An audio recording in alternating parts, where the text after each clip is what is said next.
Assalamualaikum warahmatullahi wabarakatuh.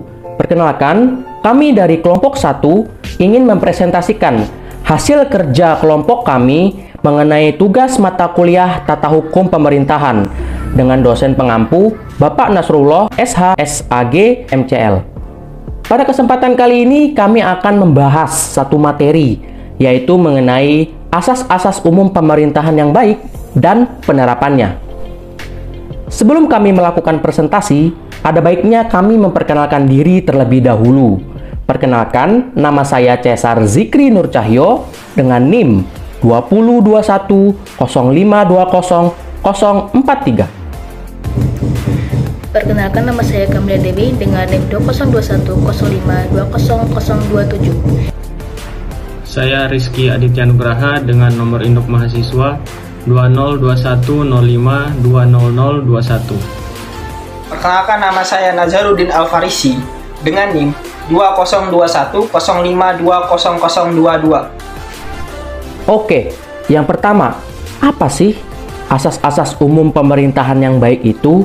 Menurut pasal 1 nomor 17 Undang-Undang nomor 30 tahun 2014 tentang administrasi pemerintahan, asas-asas umum pemerintahan yang baik yang kemudian disingkat AUPB adalah prinsip yang digunakan sebagai acuan penggunaan wewenang bagi pejabat pemerintah dalam mengeluarkan keputusan atau tindakan dalam penyelenggaraan pemerintahan.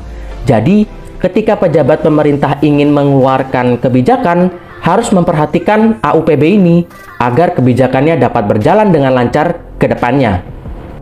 Nah, apa saja sih fungsi dari asas-asas umum pemerintahan yang baik ini?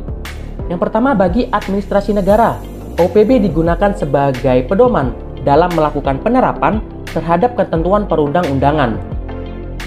Lalu, bagi masyarakat atau pencari keadilan, digunakan sebagai alasan gugatan sebagaimana yang dijelaskan pada pasal 53.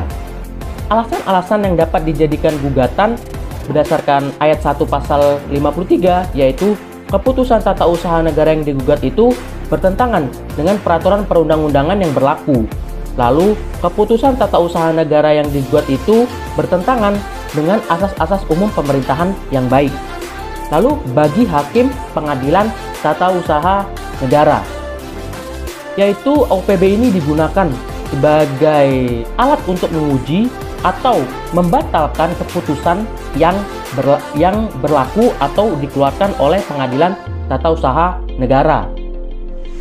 Lalu yang terakhir, bagi badan legislatif, AUPB ini digunakan dalam merancang undang-undang. Pertama, ada asas kepastian hukum. Asas kepastian hukum merupakan suatu asas yang mengutamakan landasan peraturan perundang-undangan, kepatutan, dan keadilan dalam setiap kebijakan penyelenggaraan negara, yang artinya pemerintah tidak dapat menarik kembali keputusan yang ada. Asas ini bertujuan menjamin kejelasan dari suatu hukum yang ada. Penerapannya yaitu ketika pemerintah melaksanakan kebijakan sesuai dengan undang-undang yang ada, misalnya dalam pembelanjaan APBN, yang artinya dalam pelaksanaannya tidak ada pembelanjaan yang diubah, dikurangi, atau bahkan dilebihkan. Yang kedua, ada asas kemanfaatan. Manfaat yang harus ditinjau secara seimbang antara kepentingan individu dengan masyarakat maupun kepentingan manusia dan ekosistemnya.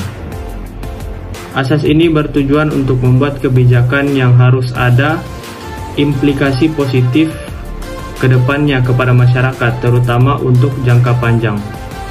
Seperti contohnya PPKM ketika pandemi COVID-19 yang bermanfaat mengurangi mobilitas masyarakat untuk meminimalisir korban jiwa. Yang ketiga, ada asas ketidakberpihakan. Asas ini mewajibkan pejabat pemerintah dalam menetapkan keputusan atau tindakan tertentu dengan mempertimbangkan kepentingan pihak secara keseluruhan. Salah satu penerapannya yaitu ketika pemerintah menetapkan PSBB melalui peraturan pemerintah dan keputusan presiden dalam upaya mengatasi wabah corona yang semakin mengganas.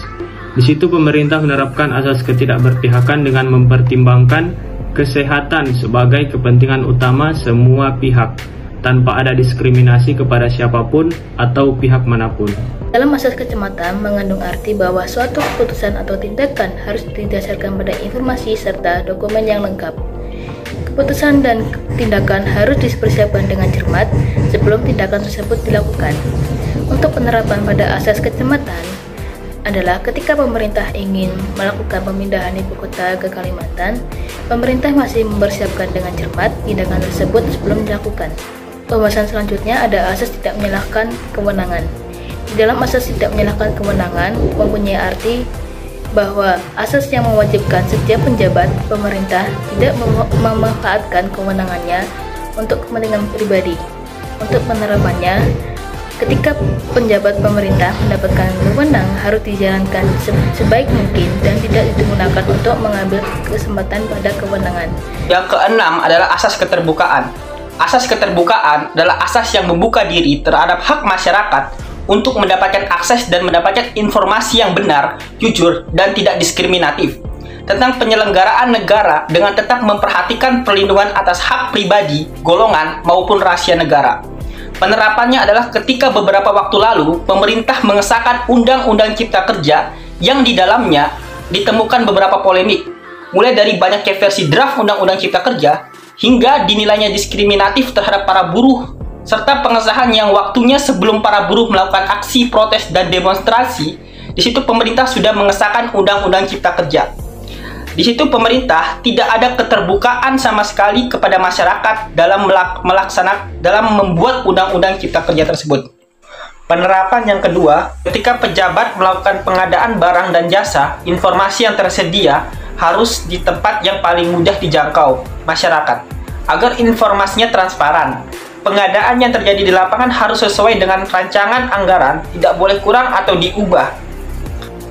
Ketujuh adalah asas kepentingan umum. Asas kepentingan umum menurut Undang-Undang PB 2009 adalah pemberian pelayanan tidak boleh mengutamakan kepentingan pribadi atau golongan secara prinsipil.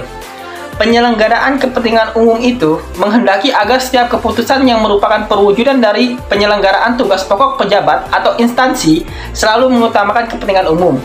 Penerapannya adalah ketika pemerintah mengeluarkan katun atau keputusan tata usaha negara yang berdasarkan kepentingan umum tanpa adanya kepentingan golongan maupun pribadi. Di situ pemerintah sudah melaksanakan tentang asas kepentingan umum. Kedelapan adalah asas pelayanan yang baik. Asas pelayanan yang baik adalah asas yang digunakan dalam memberikan pelayanan dengan tepat waktu, prosedur, dan biaya yang jelas, sesuai dengan standar pelayanan dan ketentuan perundang-undangan. Penerapannya adalah ketika pemerintah dalam menyediakan pelayanan yang baik di tengah masyarakat, seperti pelayanan BPJS, Kartu Indonesia Sehat, dan Kartu Indonesia Pintar, yang dilayani sesuai standar pelayanan yang ada atau yang tersedia. Di situ pemerintah telah melaksanakan apa yang dimaksud dengan asas pelayanan yang baik. Baiklah, itu tadi merupakan penjelasan mengenai materi asas-asas umum pemerintahan yang baik dan penerapannya. Mungkin itu saja yang bisa kami sampaikan mengenai materi asas-asas umum pemerintahan yang baik dan penerapannya. Kami mohon maaf apabila masih terdapat kekurangan dan kesalahan kata di dalam presentasi kelompok kami ini. Saya akhiri. Wassalamualaikum warahmatullahi wabarakatuh.